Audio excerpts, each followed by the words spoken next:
लज्जा दया संयम बंभचेरम कल्याण भाग्य विसोहिठाम जे में गुरु सयय मनुषासयन्ति ते हम गुरु सययं पूजयामि ते हम गुरु सययं पूजयामि ते हम गुरु सययं पूजयामि। परम पावन परम श्रद्धेय आचार्य प्रवर के श्री चरणों में सभक्ति वंदना। आदरणीय मुख्य नियोजिका जी, साध्वी वरिया जी, साधु साध्वी वृंद, बंधुओं बहनों, गुरुओं के मुख से आचार्य पद की योग्यता रखने वाली साध्वी प्रमुखासी जी, साध्वी के लिए वरदान बनकर जीने वाली श्रेष्ठ कवयित्री, कुशल लेखिका और निपुण वक्त्री, संघ महानिदेशिका शासन माता साध्वी प्रमुखा कनक प्रभा जी, जिनकी आज मासिक पुण्यतिथि है। साध्वी प्रमुखा श्री जी ने बहुत सुदीर्घ काल तक धर्म संघ को सेवाएं प्रदान की। एक संस्कृत में सूक्त आता है, मुहूर्तम ज्वलितम श्रेयो न च धूमायितम चिरम, कि कोई व्यक्ति कितना लंबा जीता है यह महत्वपूर्ण नहीं है, महत्वपूर्ण यह है कि वह जीवन कैसे जीता है।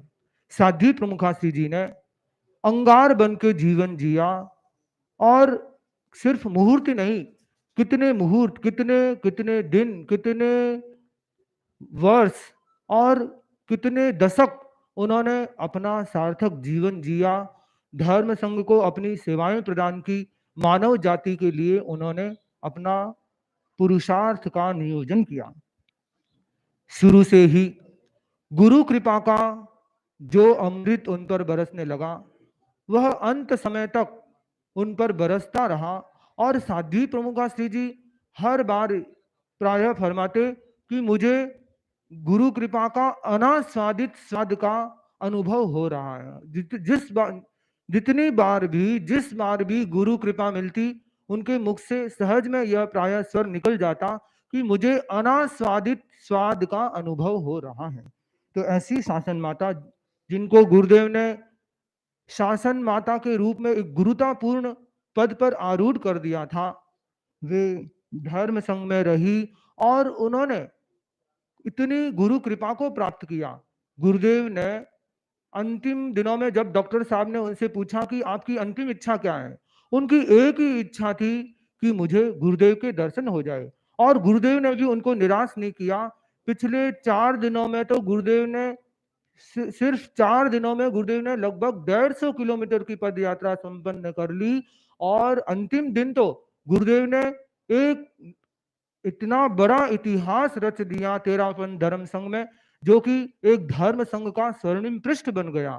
साध्वी प्रमुखा श्री जी के लिए गुरुदेव ने 47 किलोमीटर का विहार किया। और इधर साध्वी प्रमुखा श्री जी भी बार बार दरवाजे की तरफ देख रही थी, गुरुदेव आए हैं कि नहीं आए, गुरुदेव आए या नहीं आए। उनके मन में भी हर, उनके श्वास श्वास में सिर्फ गुरु का ही नाम उच्चरित हो रहा था।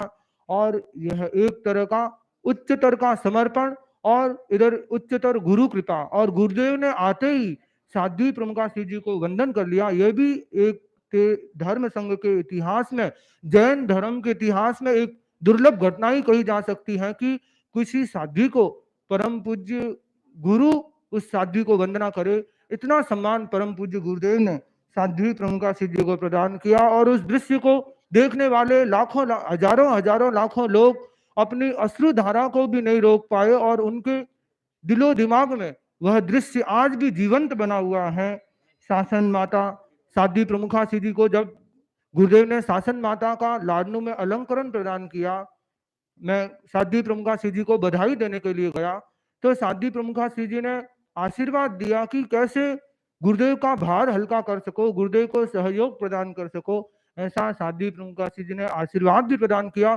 और शासन माता जिस दिन गुरुदेव ने घोषित किया, उस दिन हम कुछ संतों को साध्वी प्रमुखा जी के हाथ से ग्रास प्राप्त करने का भी अवसर प्राप्त हो गया। और अंतिम दिनों में एक दिन गुरुदेव पहले पधार गए, मैं थोड़ा पीछे रह गया, और उस दिन गुरुदेव ने साध्वी प्रमुखासी जी को यह फरमाया कि आपको पुनः स्वस्थ होकर के हमारे पास पधारना है, प्रवचन में पधारना है। तब मैंने साध्वी प्रमुखा जी के दर्शन किए, तो साध्वी प्रमुखासी जी ने फरमाया कि सेवा तो मुख्य मुनि कर रहे हैं। तो मैंने निवेदन किया, नहीं, गुरुदेव ने आज आपको निर्देश प्रदान कर लिया है, अब आपको भी पूर्ण रूप से स्वस्थ होकर पुनः गुरुदेव के पास पधारना है, प्रवचन में पधारना है। तो हमारी मंगल कामनाएं हमने प्रेषित की, किंतु वह नीति का अपना योग था, और साध्वी प्रमुखासी जी ने अपनी अंतिम सांस भी गुरु चरणों में समर्पित कर दी। ऐसी शासन माता साध्वी प्रमुखा हमारे बीच में नहीं रही।